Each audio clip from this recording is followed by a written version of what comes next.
Bienvenue dans cette nouvelle session d'information sur Moto TV. Voici un seul titre à la une.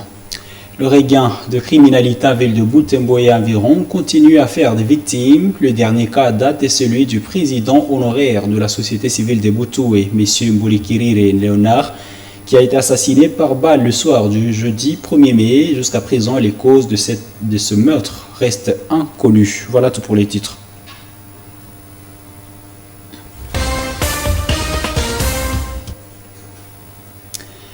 Mbulikirire Léonard alias Kihungu, président honoraire de la société civile de Butoué, a été tué par balle le soir du jeudi 1er mai aux environs de 19h à son domicile dans la chefferie des Bâches, un territoire de Béni.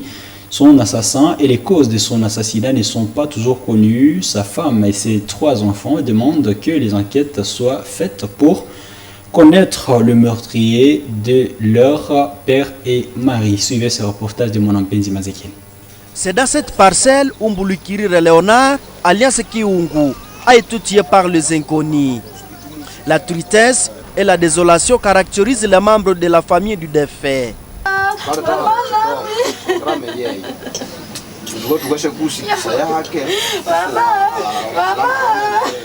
Priska, la fille du défunt, se rappelle qu'elle a rencontré l'assassin de son père quelques minutes avant qu'il ne soit exécuté.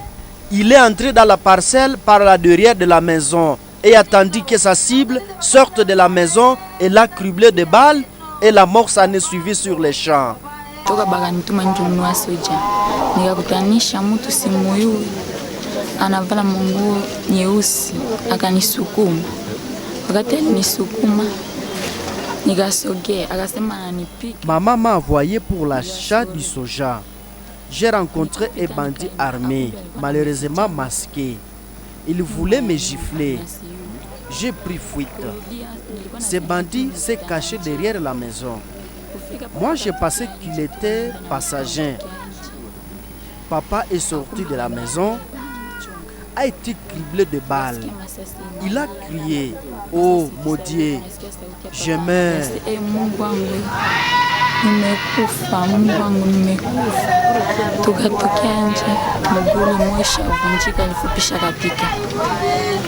Moi, Mika Sereka, Bwanandeke 3, chef du groupement Malio, rassure la population sur la question de sécurité. Par ailleurs, il demande de dénoncer le suspect. Chonga bante kumbi chakoreka yerebura bakaliani bage abo mu groupement eye Malio niti kumbe itwatokera hambana kusudi. Ce que je demande à la population du groupement Malio de s'unir pour que ceci n'arrive plus. Si quelqu'un trouve les ennemis ou les inconnus, il faut les dénoncer avant l'État pour qu'on les arrête. Et nous aurons la paix.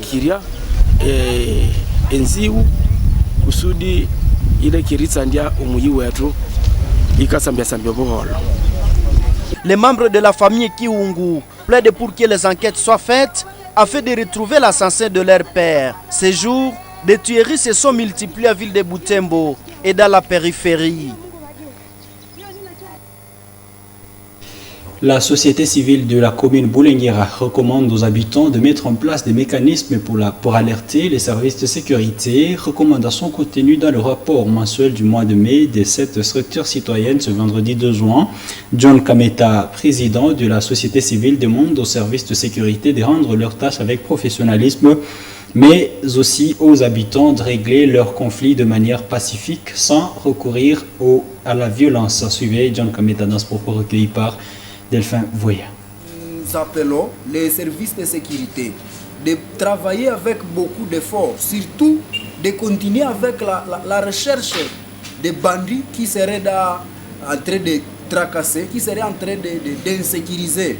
Parce que vous le savez, il y a 4 présumés bandits qui ont été arrêtés à Rwanda. C'est une bonne chose, mais nous appelons les services de sécurité de continuer avec cet élan parce que nous savons qu'une fois les services faisaient correctement leur travail, en arrêtant des gens qui sont en train de nous sécuriser, en punissant des gens qui sont en train vraiment, une fois arrêtés, à notre niveau, nous estimons que la population de la commune de Boulenguera peut vraiment arriver à respirer l'air de la calmie. Au-delà de cela, nous lançons aussi un appel très vibrant auprès des autorités de la ville de Butembo de s'approcher de la population. Parce qu'on a senti une très grande distance entre les autorités et la population. Et la population n'a pas par où faire passer les messages. Mais lorsque, par exemple, une autorité est inconsommée par la population, à ce moment-là, cette autorité va avoir même des informations très fiables.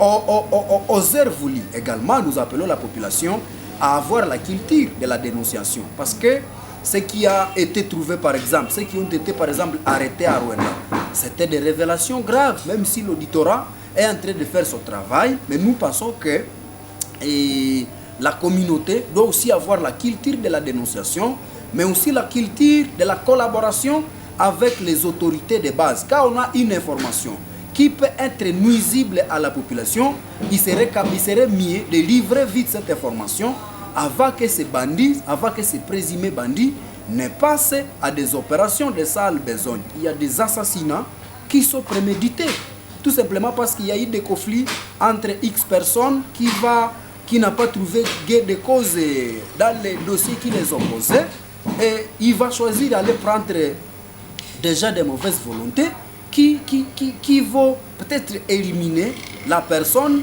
pour que la personne qui a appelé ces criminels puisse avoir accès à son intérêt. Et donc c'est tout ça que nous devons faire dans le cadre de la sensibilisation, dans le cadre de la conscientisation, pour appeler la communauté à vivre une vie quand même acceptable, parce que ça ne passe pas bien que, par exemple, pour des conflits où vous connaissez que vous êtes perdant, mais vous campez sur votre décision, ça crée un autre sentiment dans le chef de la personne qui a perdu.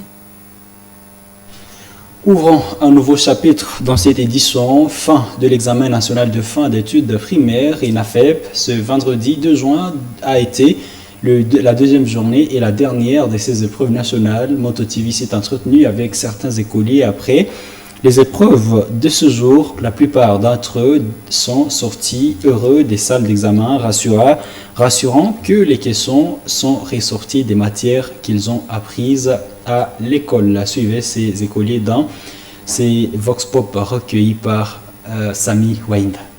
Ce n'était pas même difficile, mais selon comme on a compris à l'école, nous avons trouvé que le français est plus facile. Nous félicitons aux petits frères qui sont à 5e et nous les donnons courage de continuer à étudier parce que la 6e n'est même pas difficile, mais ce qu'il faut, c'est la compréhension. L'examen était facile, on faisait de quoi après les prétenafep, on faisait des exercices, puis les exercices là, c'est ceux qui étaient au TENAFEP. Ceux qui sont en 5e, on va leur parler que le TENAFEP est facile. Il faut qu'ils aient seulement bien comprendre les exercices. C'était tout facile, mais avec quelques questions difficiles. C'est en français.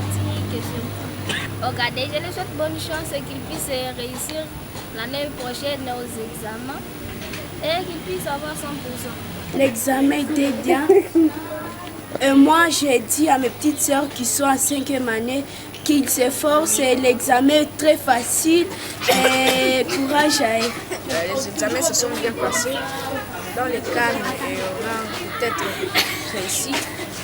Le message est que les TENAFEP est très facile et que je crois que bien ils vont réussir. C'était facile. J'ai dit de s'efforcer, qu'eux aussi ils arrivent à 6e année pour faire le TENAFEP. L'examen s'est bien passé, je le dis de s'efforcer, mais c'est trop facile. L'examen s'est bien passé.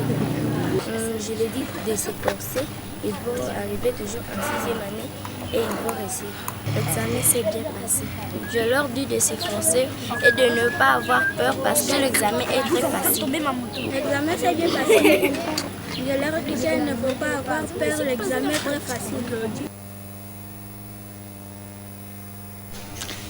Des étudiants finalistes de l'Université de l'Assomption au Congo UAC inscrits en département de développement et management ont pris part à un séminaire sur les recherches d'application à développement. Cette séance a eu pour but de mettre à jour les connaissances de ces étudiants en recherche scientifique. Le conférencier principal, le professeur Jules Katsurana, a conseillé aux étudiants de mener des recherches spécifiques et non générales pour bien aborder un problème, mais aussi d'appliquer les résultats pour résoudre un problème réel de développement en société. Des détails dans ce reportage rendu par Isabelle Wangahimuk. Il y a déjà un ajout. La conférence est venue éclaircir les zones d'ombre qui... Dès 14h30, des étudiants se sont mobilisés pour suivre ce séminaire, une centaine environ. Cette conférence est essentiellement axée sur la recherche appliquée au développement. Le professeur Jules Katsurana a avant tout fait savoir qu'une recherche vise à trouver des solutions à un problème de développement concerté, décent et durable.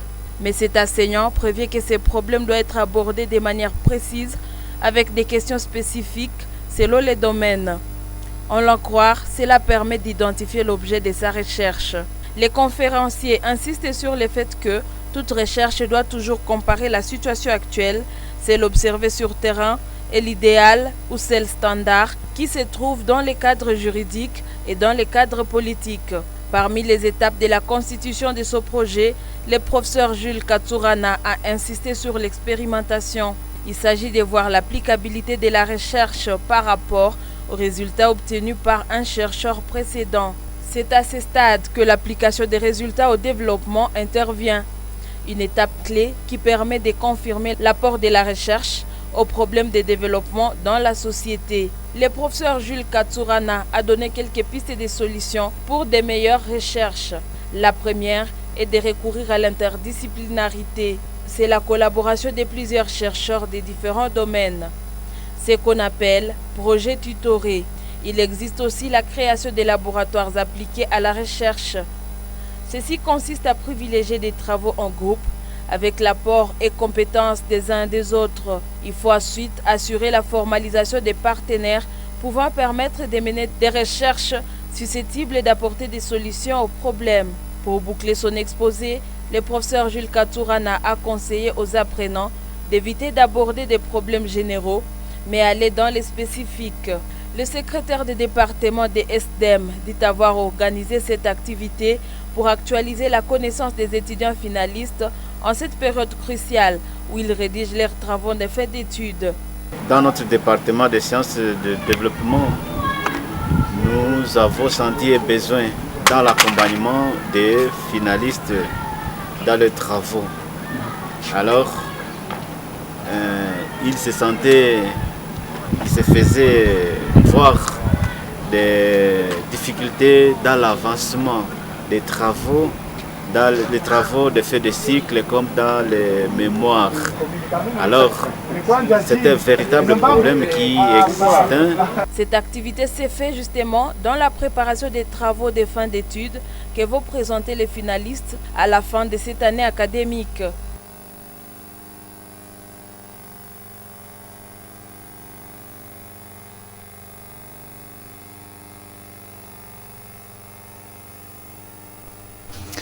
Au sortir de cette activité, MotoTV a rencontré quelques étudiants finalistes qui saluent cette initiative qui tombe et leur permettra de bien orienter leur sujet de recherche. Suivez-les dans Vox Pop. Il y a déjà un ajout. La conférence est venue éclaircir les zones d'ombre qui persistaient encore dans nos recherches.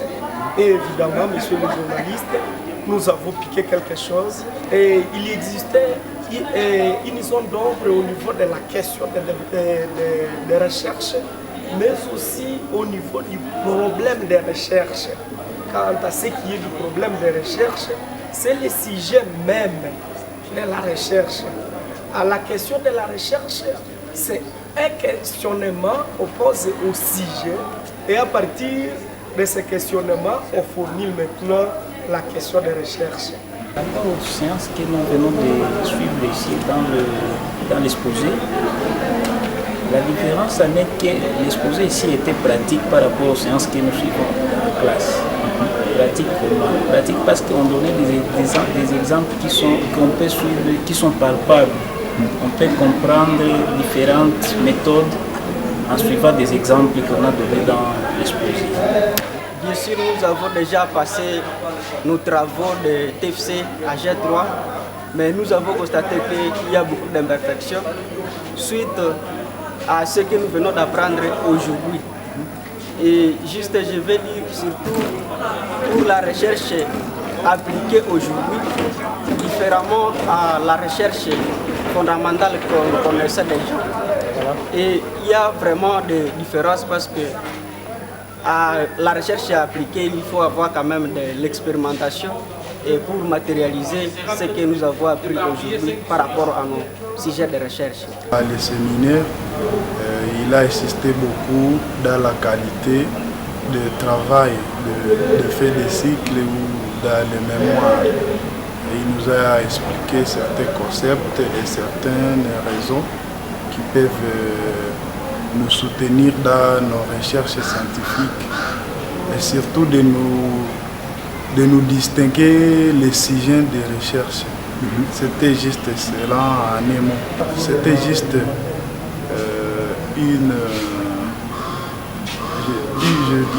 une perfection, donc une actualité des réalités étrangères. C'est pour cela qu'il a été là.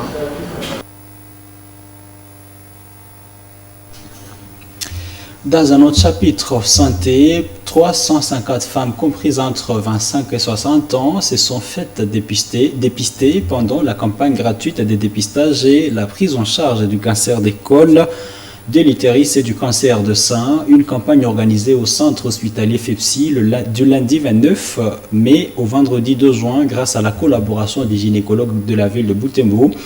11 femmes ont été testées positives au cancer du col de l'utérus et 3 autres du cancer de sein.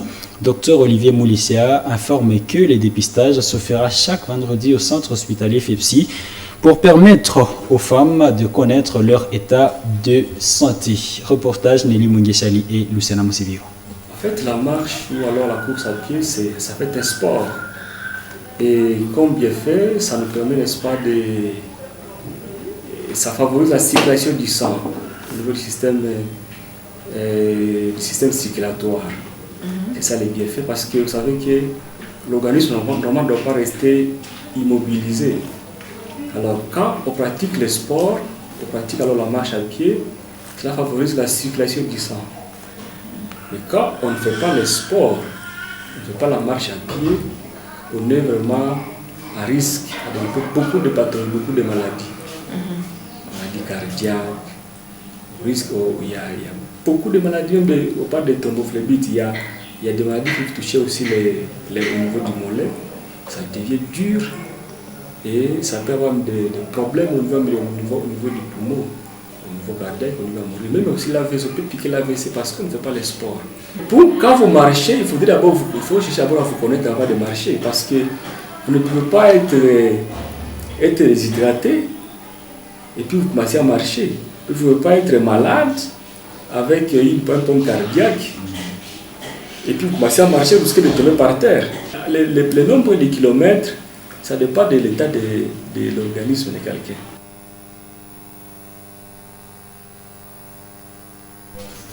Mesdames, Messieurs, vous venez de suivre là le docteur Mapendo Wutsura Bavon qui s'est prononcé au sujet de la journée mondiale de la course et de la marche à pied célébrée chaque 3 juin. En marge de cette journée, vous venez de comprendre que notre interviewé, le kinésithérapeute, s'est prononcé sur le bienfait de la marche qui est célébrée aujourd'hui. Revenons à présent parler de ces sujets toujours dans le cadre de la santé où on a signalé environ 350 femmes comprises entre 25 et 60 ans qui se sont faites dépister pendant la campagne gratuite de dépistage et des prises en charge du cancer du col de l'utérus et du cancer des seins. Une campagne organisée au centre hospitalier FEPSI du lundi 29 mai au vendredi 2 juin grâce à la collaboration des gynécologues de la ville de Butembo. 11 femmes ont été testées positives du cancer du col de l'utérus et 3 autres du cancer des seins. Dr Olivier Moulissia du centre hospitalier FEPSI indique que cette campagne permet de faire connaître aux femmes leur état de santé. Suivez Dr Olivier Moulsia dans ce reportage de Luciana Musigura et Nelly Mouidissali. Elles sont nombreuses, les femmes qui sont venues se faire dépister contre les cancers du col de l'utérus et les cancers du sein. Ce vendredi 2 juin 2023, deux femmes que nous rencontrons chez FEPSI saluent l'organisation de cette campagne car a été dissipée après les examens médicaux, disent-elles. J'avais suivi un communiqué qui disait comme on est en train de dépister les femmes contre les cancers du col de l'utérus et les cancers du sein. Je suis très contente comme je vais de les faire.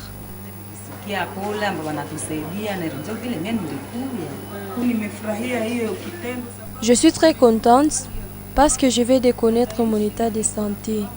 Je vais de passer tous mes examens sans payer. J'appelle d'autres femmes de venir se faire dépister aussi. Docteur Olivier rappelle que cette campagne avait comme objectif d'amener les femmes à se faire dépister régulièrement contre les cancers du col de l'utérus et les cancers du sein. La campagne a été organisée pendant une semaine. La campagne a été gratuite, mais c'était juste pour informer la population de la ville de Goudé ou de ses environs que FEPSI venait de mettre en œuvre les services qui sera fonctionné chaque vendredi.